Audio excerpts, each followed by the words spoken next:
If you listen real close, you can feel the vibration. Okay, I'm 99% sure the rotating assembly is not the culprit. Could be this huge lump of rubber crimped into sheet metal and spun on the lathe. The drive spline didn't even run true, and the rubber mass, it's not even perfectly centered. I'm going to take it off and have it balanced just to confirm whether or not it is balanced. So that's it. Fired it up once, now it's got to come out. Great. Well, that wasn't the only problem. A small oil leak did develop shortly after the engine warmed up. Initially I thought it was coming out of the oil drain from the turbo, where I increased the size of the drain hole in the front cover. However, using a mirror to look around, it turns out it was weeping from the sandwich plate. First, I suspect the silicon gasket maker has let me down. But once it's off the engine, it becomes clear the stiffeners I have around the edge are not sufficient, and it's not that hard to flex the plate, so I will need to add more stiffness to my engine mount. These things aside though, the engine did have to come out again. There were things I just couldn't physically get to fit and finish, like wiring stuff. But definitely a sigh of relief that my scratch-built wiring loom has worked. The engine started, ran and charged. Okay, now the engine side of things is mostly sorted. It's time to pull focus and start looking at the rest of the boat. Seeing the boat every day, I'm really starting to appreciate the timeless lines. But it is old, and it has had some work done to it in the past, and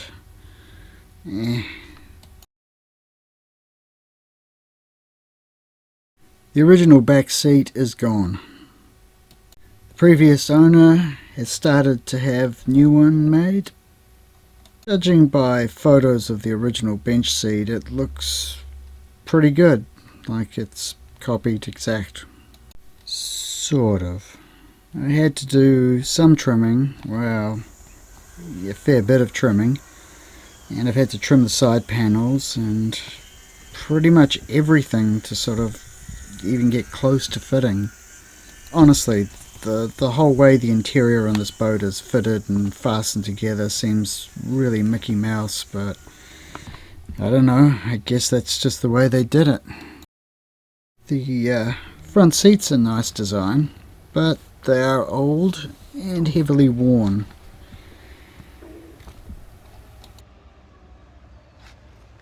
Since I'm going to have to get a back seat covered, I think I'll get the front seats covered at the same time. Aluminium riv nuts that are embedded in the seats have partially rotten away, so I drilled them out and put stainless steel ones in. I hope they hold. I will also need to change the dash a bit.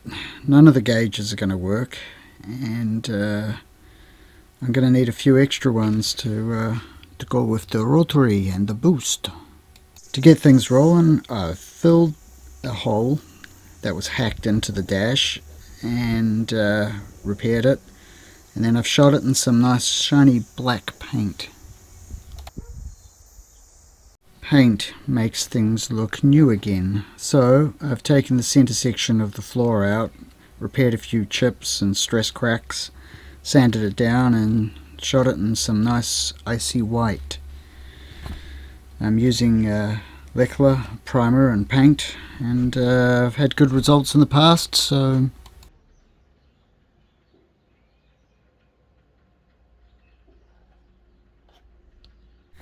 and now it's back in place. It really highlights how bad and worn and old the rest of things are.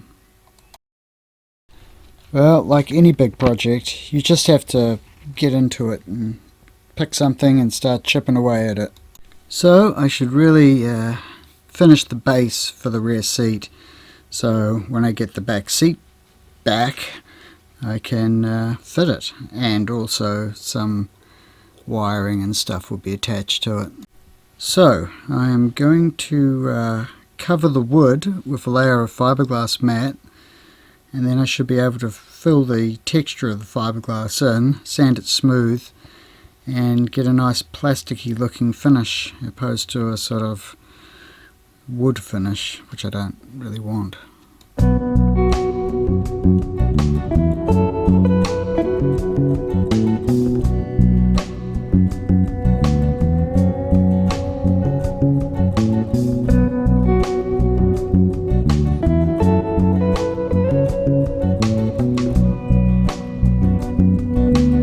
There we are, doing it all wrong. We're using polyester resin, should have used epoxy. So, a likely scenario is at some time in the near future it will lose its mechanical bond and peel off. Great.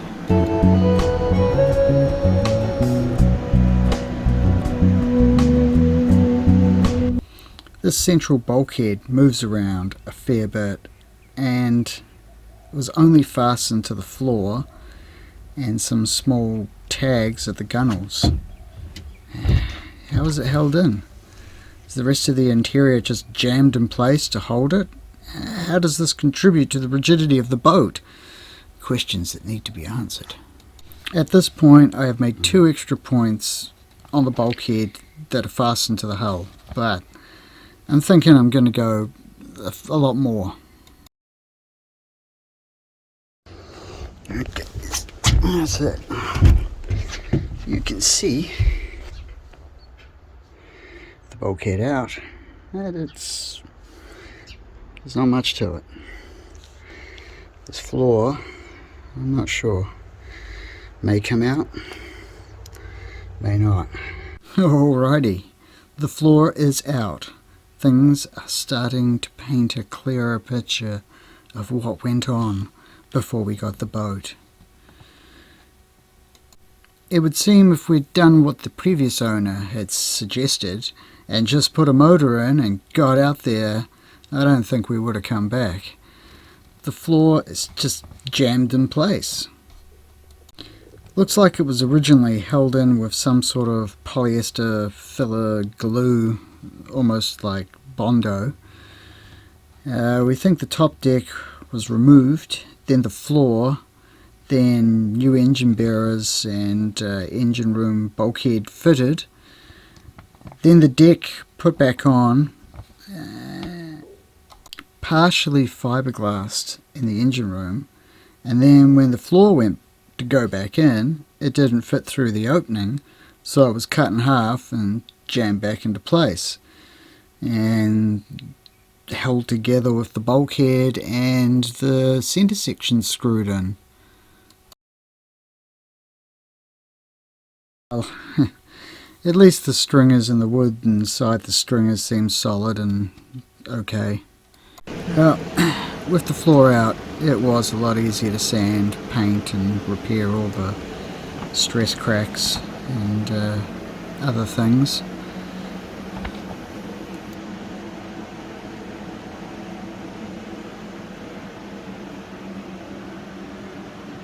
And I can also bake the paint with the low frequency infrared light, so the finish is a lot better than if I'd just tried to paint it in the boat.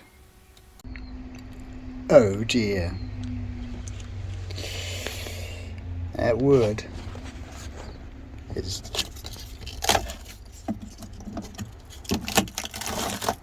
it just crumbles.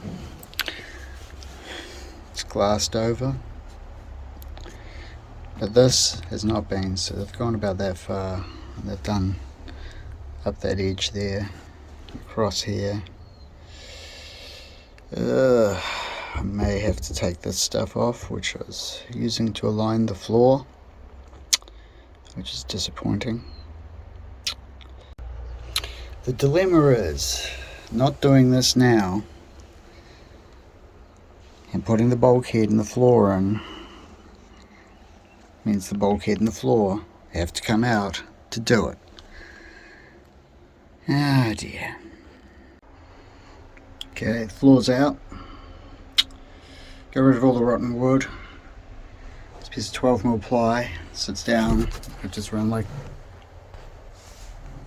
a layer of glass over it to hold it in around the perimeter, but nothing at all holding it to the stuff. So I'm just gonna do the same. So we've got a nice flat surface. Alrighty. And this rusted mess is the relay for the trim tabs. So either they sunk the boat or it was sitting in a pool of water for some time, I guess. I don't know.